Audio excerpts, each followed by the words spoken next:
आप सभी को जय मसीह की। प्रभु यीशु मसीह के नाम से मैं आप सभी का स्वागत करता हूं आज के वचन के लिए। परमेश्वर के प्रिय लोगों, बीते कई दिनों से हम यीशु मसीह के जीवन शैली से सीखते हुए आ रहे हैं और करीबन 20 बातें मैंने आपके बीच में बांटी है। मैं आशा करता हूं और मैं विश्वास करता हूं कि आप उन बातों को ध्यान देंगे, उन बातों के अनुसार चलने की कोशिश करेंगे और अपने जीवन से आप परमेश्वर की महिमा करेंगे। परमेश्वर की महिमा कब होती है? जब हम प्रभु यीशु मसीह की तरह जीवन जीते हैं, जब हम यीशु मसीह में होकर काम करते हैं, जब हम यीशु मसीह में होकर चलते हैं, क्योंकि उस यीशु नाम को पिता ने महिमा दी है और उस यीशु नाम से ही वो परमेश्वर कार्य करते हैं। अगर आप परमेश्वर के पास आते हैं और आप यीशु मसीह को इग्नोर करते हुए, ना अपनाते हुए, यीशु मसीह को अहमियत ना देते हुए अगर आप प्रार्थना करते, कुछ भी करते हैं, आपकी प्रार्थनाएं कबूल नहीं है, आपकी प्रार्थनाएं सुनी नहीं जाएगी, आपका दिया गया दान ग्रहण योग्य नहीं है। क्योंकि हम जो भी करते हैं, अगर वो हम यीशु के नाम से करते हैं तो ही वो ग्रहणीय है। इस बात को समझ लीजिए और यीशु मसीह को अहमियत देना शुरू कीजिए।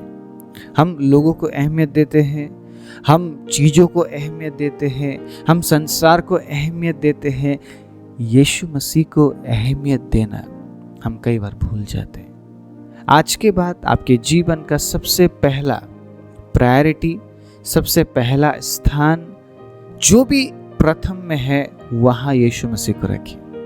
आप समझ रहे मेरी बात? अगर आपने यीशु मसीह को अहमियत दिया, यीशु मसीह को आदर दिया, यीशु मसीह की अगर आपने महिमा की, पिता आपसे प्रसन्न है, परमेश्वर आपसे प्रसन्न है। जिस यीशु ने हमारे पापों को ले लिया, हमारे रोगों को ले लिया, हमारे दुखों को ले लिया, हमारे जीवन के हर एक उन परेशानियों को ले लिया, कठिनाइयों को ले ली, उस यीशु मसीह की क्या हम महिमा नहीं करना चाहते? उस यीशु मसीह को क्या हम महिमा नहीं देना चाहते हैं? परमेश्वर के अजीजों, जो भी है प्रभु यीशु मसीह से ही है। अगर आप उद्धार में हर्षित होते हैं तो यीशु मसीह की वजह से, अगर आप चंगे होते हैं तो यीशु मसीह की वजह से, अगर आप आशीष पाते हैं तो यीशु मसीह की वजह से, अगर आप छुटकारा पाते हैं तो यीशु मसीह की वजह से, अगर आपको सही मार्ग में चलाया जाता है तो यीशु मसीह की वजह से। तो यीशु मसीह के बिना, यीशु मसीह को छोड़कर कुछ भी नहीं है। यूहन्ना 15 अध्याय अगर आप 1 आयत से पढ़ना शुरू करें, वहां पे लिखा है, सच्ची दाखलता मैं हूं और मेरा पिता किसान है। जो कोई मुझ में बना रहता है, मैं उसमें बना रहता हूं। आप समझ रहे हैं? अगर आप यीशु मसीह में बने हुए हैं तो ही आप फल सकते हैं। अगर आप उसमें बने हुए हैं तो ही वो आप में बना हुआ होगा। आज मैं यहां पर दूसरा कोई बात ही नहीं करने वाला हूं। मैं जो भी बात करूंगा यीशु मसीह को लेकर करूंगा। अगर आप ये सोचते हैं, अगर आप ये मानते हैं कि आप यीशु में है, यीशु आप में है, तो आज की बात को बड़े ध्यान से सुनेंगे आप, आज की वचन को बड़े ध्यान से सुनेंगे आप, क्योंकि आज मैं सिर्फ यीशु मसीह के बारे में बात करने वाला हूं। यीशु मेरे साथ है, यीशु मेरे अंदर है, यीशु को मैं पहने हूँ, मुझ में वो जिंदा है, यही मेरी ताकत है, ये नहीं भूलना है, कभी नहीं भूलना है, कभी नहीं भूलना है।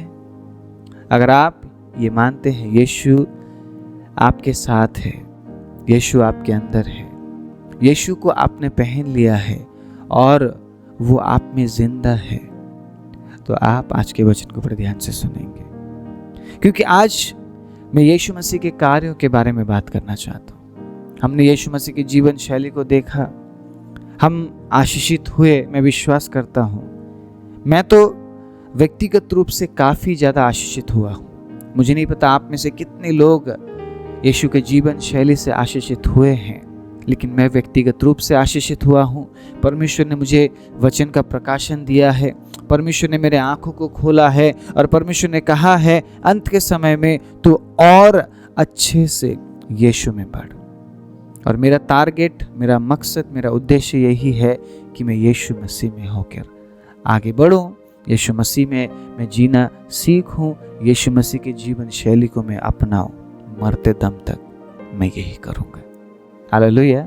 इसलिए यहोशू कहता है मैं और मेरा घराना यीशु मसीह के साथ चलेंगे, यीशु मसीह के साथ रहेंगे, यीशु मसीह से प्यार करेंगे।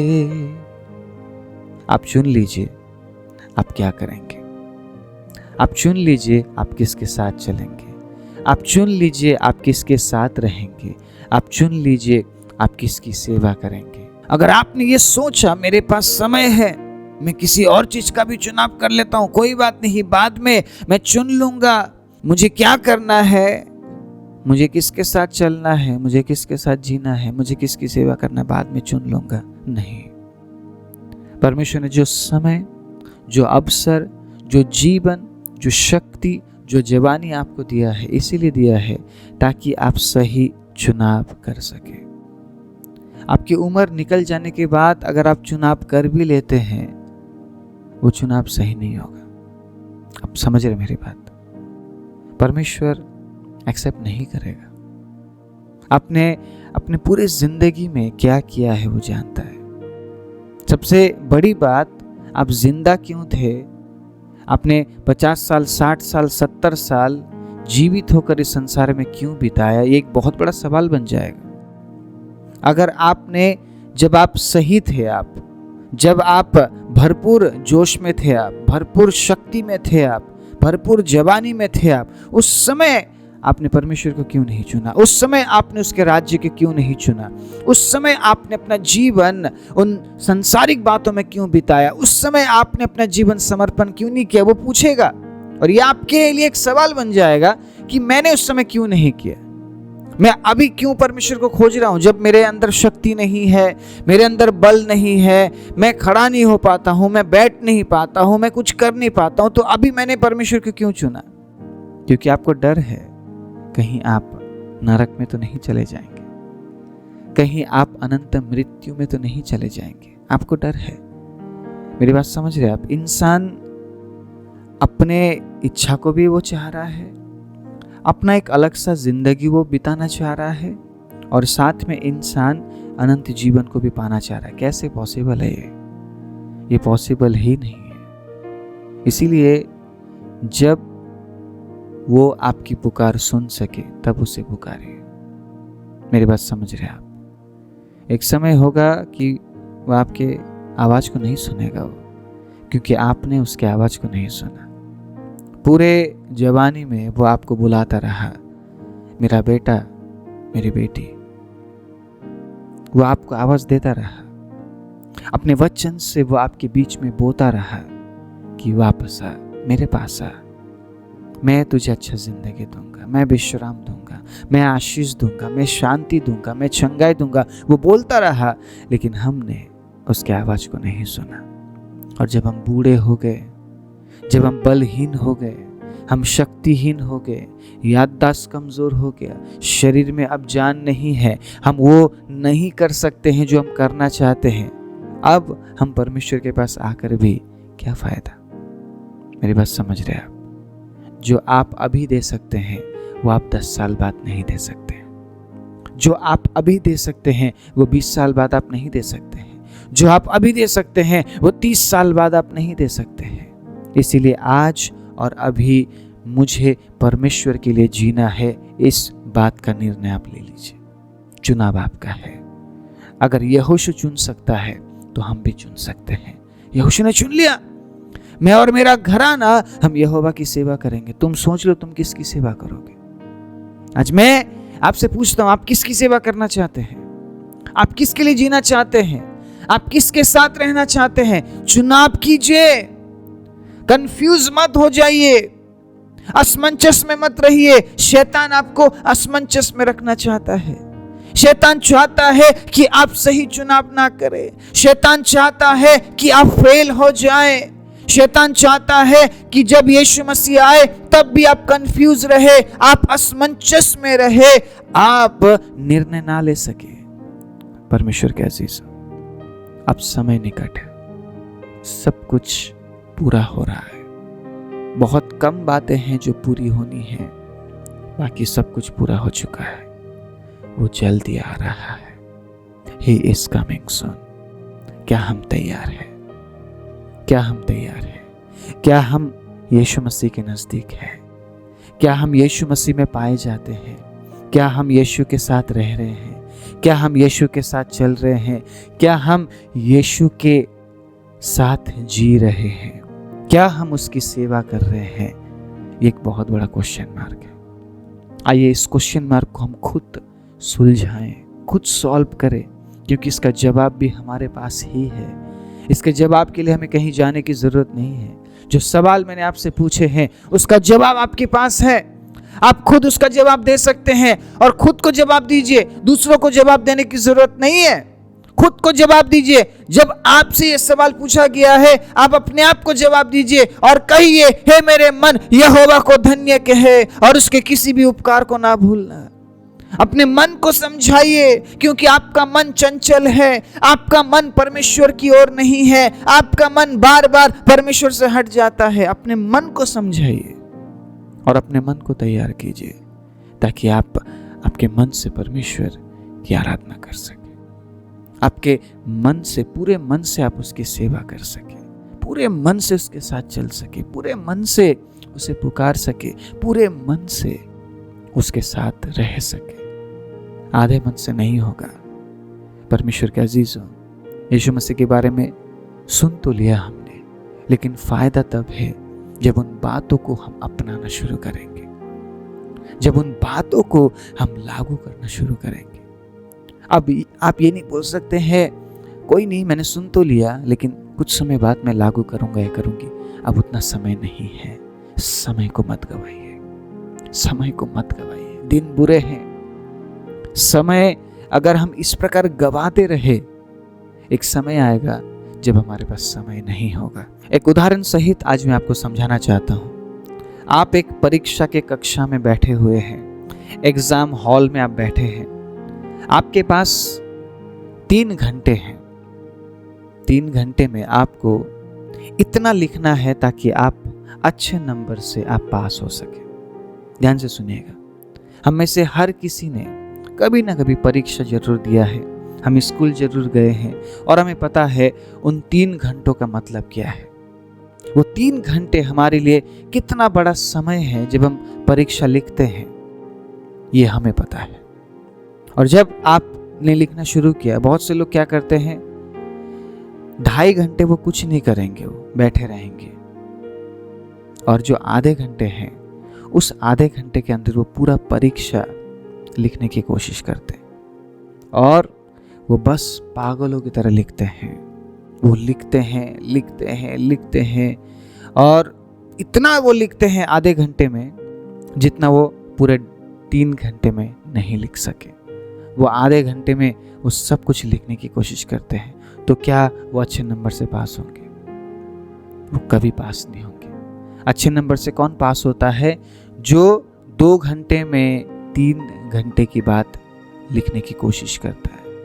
मेरी बात समझ रहे हैं आप? और वो 1 घंटे आराम करता है, क्योंकि उसने 2 घंटे में ही वो काम पूरा कर दिया है, या 2.5 घंटे में ही वो काम पूरा कर दिया है, क्योंकि वो तैयार था। वो तैयार था। उसे पता था कि मुझे 3 घंटे मिलेंगे और उस 3 घंटे के अंदर ही मुझे मेरे एग्जाम को पूरा करना पड़ेगा। और वो पहले से तैयार था। वो पढ़ता था, वो मेहनत करता था, उसने अपने आप को वैसे तैयार किया, इसीलिए एग्जाम हॉल में वो कंफ्यूज नहीं हुआ, वो डरा नहीं, वो घबराया नहीं। इसीलिए 3 घंटे की जगह उसने 2 घंटे में ही अपना काम पूरा कर दिया। और करीबन आधे घंटे वो बैठकर आराम करता है, इंतज़ार करता है टीचर का उसके पास आने का, या इंतज़ार करता है टाइम ख़त्म होने का। उसके बाद जाकर वो अपना पेपर, अपना जो एग्ज़ाम का लिखा हुआ जो पन्ना है वो सौंपता है और हंसता हुआ एग्ज़ाम हॉल से निकलता है, क्योंकि उसे पता है उसने क्या लिखा है, क्योंकि उसको पता है वो पास होने वाला है, उसको पता है उसने अच्छे नंबरों के लिए लिख दिया है। इसीलिए अब उसके चेहरे में मुस्कुराहट है और वो बड़े आनंद के साथ उस एग्ज़ाम कक्षा से वो बाहर निकलता है। आज अगर मैं ये बात कहता हूँ कि यीशु आने वाला है, हम में से कितने लोगों के चेहरे में हंसी दिखती है? कितने लोगों के चेहरे में हंसी दिखती है? अगर आप हंसते हैं इसका मतलब आप आनंदित हैं, आप घबराए हुए नहीं हैं, आप डरे हुए नहीं हैं, आपको पता है कि आपने क्या किया है। लेकिन अगर आपके चेहरे में डर है, अगर आपके चेहरे में घबराहट है, अगर आप डरे हुए हैं, अगर आप सहमे हुए हैं, क्या होगा मेरा, क्या मैं यीशु मसीह के साथ उठाया जाऊंगा या नहीं, इसका मतलब आपने अपने पूरे जीवन में जो भी एग्ज़ाम आपने दिया है, जो भी आपने लिखा है, आपने सही नहीं लिखा है। आपने आधे घंटे में सब कुछ लिखने की कोशिश की है और आपको पता है आपने जो भी लिखा है वो सही नहीं है, क्योंकि आपने अपने पूरे जीवन में तैयारी नहीं की। आप समझ रहे मेरी बात? पूरे जिंदगी आप वो करते रहे, पूरे जीवन में आपने वो किया जो परमेश्वर के खिलाफ था, और उस आधे घंटे में जो आपने लिखा है आपको पता है आपने सही नहीं लिखा है। इसीलिए आज आप डर रहे हैं, आप घबरा रहे हैं, आप तकलीफ में हैं, आप सहमे हुए हैं, डरे हुए हैं, क्योंकि आपके लिए ये बात डरावनी है कि यीशु मसीह वापस आ रहा है, यीशु मसीह फिर से आ रहा है, क्योंकि आपको पता है आप उठाए नहीं जाएंगे। इसीलिए आप डर रहे हैं, इसीलिए आप आनंदित नहीं हैं। परमेश्वर के अजीज हो, हमने जो किया है उसका भरपाई हमें करना पड़ेगा। हमने जैसा जीवन जिया है उसका भरपाई हमें करना पड़ेगा। इसलिए आज जो समय हमें दिया गया है उस समय में हम बदल जाएं। मैं आपको उत्साहित करना चाहता हूँ, ये कहकर आनंदित हो जाइए, क्योंकि आपने जो 40 साल बिताए हैं, 50 साल जो बिताए हैं, 10 साल जो बिताए हैं, 20 साल जो बिताए हैं, उसको परमेश्वर याद नहीं करेगा, क्योंकि वो हर दिन नई बात करने वाला परमेश्वर है। हर दिन वो नया काम करने वाला परमेश्वर है। हर दिन वो नए तरीके से हमारे बीच में काम करने वाला परमेश्वर है। और आज पता है वो क्या कहता है? पुरानी बातों को स्मरण मत कर, देख मैं नई बात करता हूं। वो इतना महान परमेश्वर है ना, उसके महानता का हम वर्णन नहीं कर सकते। आप समझ रहे इस बात को? वो क्या कह रहा है? पुरानी बातों को स्मरण मत कर, मैं तेरे आज के जीवन को देखता हूं। आज अगर हम अपने जीवन को सही बनाते हैं, हम यीशु के साथ चलने लगते हैं, यीशु में होकर हम जीने लगते हैं, परमेश्वर के अजीज, वो आपके आज के जीवन को देखकर न्याय करेगा, आपके बीते 40 साल के जीवन को देखकर नहीं। यीशु मसीह अगर आज आते हैं, वो आज के स्थिति को देखेंगे, आज हम कैसे जी रहे हैं। क्या आज हम यीशु में पाए जाते हैं? क्या आज हम यीशु मसीह की जीवन शैली को अपनाए हुए चल रहे हैं? यीशु ने जो कार्य किया, क्या उन कार्यों में आज हम बने हुए हैं? उसके वचन में जो लिखा है उस वचन के अनुसार क्या हम कर रहे हैं? वो आज आपको देखेगा, वो आज हमें देखता है हम कैसा जीवन जी रहे हैं। इसलिए ये आनंद की बात है कि वो हमारे बीते हुए कल के बारे में बात भी नहीं करता है, सोचता भी नहीं है, विचारता भी नहीं है। आज अगर हमने अपने जीवन को सही मार्ग में चला लिया, अगर आज हम बदल गए, अगर आज हमने पश्चाताप कर लिया, परमेश्वर के अजीजों, हमारे चेहरे में आनंद होगा, हमारे चेहरे में खुशी होगी। हम हंसते हुए परमेश्वर की महिमा करने से कभी पीछे नहीं हटेंगे, क्योंकि हमें पता है कि आज मैंने क्या किया है। अगर आज यीशु मसीह मेरे लिए आता है तो मैं उसके साथ उठा लिया जाऊंगा। जो एग्ज़ाम का बात मैंने किया, वो आपने बीते जीवन में जो किया वो उसके बारे में है। लेकिन आज अगर आप सही तरह से परमेश्वर में चल रहे हैं, अगर आज आपने सही जीवन जिया है तो आज आप हंसेंगे, क्योंकि उसने क्या कहा है, हर दिन हर दिन हर दिन जियो। तुम कल के बारे में चिंता मत करो और बीते हुए कल के बारे में मत घबराओ। आज जियो, अभी जियो। परमेश्वर के अजीज हो, हमने अगर अच्छा किया प्रभु के राज्य के लिए, परमेश्वर के लिए, बीते हुआ कल में प्रभु सराहता है उसको। अगर हम कमज़ोर हो गए, हम गिर गए, हमने पाप भी कर लिया, तो भूल जाइए उस बात को। आपने अच्छा किया वो भी भूल जाइए, आपने बुरा किया वो भी भूल जाइए। आज प्रेजेंट में हम क्या कर रहे हैं उस पर फोकस कीजिए। प्रेजेंट में अगर आपने सही जीवन जिया, आपका बीता हुआ कल अच्छा बनता जाएगा। आमीन, हालेलुया। लेकिन अगर हमने प्रेजेंट में, वर्तमान में अगर हमने गलत किया, वर्तमान में अगर हम पाप करते रहे, हर दिन के वर्तमान में, परमेश्वर के अजीज हो, हमारा बीता हुआ कल बिगड़ता जाएगा और आने वाला कल भी बिगड़ेगा। वर्तमान इतना इंपॉर्टेंट है। अगर आपने वर्तमान में प्रभु के साथ जीना सीख लिया, आपका बीता हुआ कल भी बदलता जाएगा और आपका आने वाला कल भी बदलता जाएगा। इसलिए आज इस वचन से मैं आपको उत्साहित करना चाहता हूँ, परमेश्वर के वचन से मैं आपको उत्साहित करना चाहता हूँ। वैसे आज हमने वचन तो नहीं पढ़ा, लेकिन मैंने जो बीते 20 बातों में आपके साथ बात की, आपको बताया, उन बातों का एक संक्षिप्त मैं आज देना चाह रहा था। उन बातों के बारे में एक संक्षिप्त में मैं आपको जवाब देना चाह रहा था जो यीशु मसीह के जीवन से था। अगर आपने यीशु मसीह के जीवन शैली से 20 बातों को नहीं सीखा है, जो ऑलरेडी इस चैनल में मैंने अपलोड कर दिया है, आप जाइए 1 से लेकर 20 तक आप सुनिए, सीखिए। मैं विश्वास करता हूँ आप आशीषित हो जाएंगे। उसके बाद अगर आप इस वचन को एक बार फिर से सुनेंगे, परमेश्वर के अजीज हो, आप और आशीषित होंगे, क्योंकि उसने अपना वचन हमें इसलिए दिया ताकि हम हर दिन आशीषित हो और हर दिन यीशु मसीह के साथ जीना हम शुरू करें, सीखें और जो यीशु ने किया है उसको हम दोहराएं, ताकि हम अपने जीवन से यीशु मसीह को प्रकट कर सके। आइए अपने आंखों को बंद करें। सर्वशक्तिमान जीवित दयालु पवित्र परमेश्वर, प्रभु आप महान है, आप योग्य है, आप पवित्र है और आपके समान कोई भी नहीं। हम धन्यवाद देते हैं आपके अनुग्रह और आपके दया के लिए।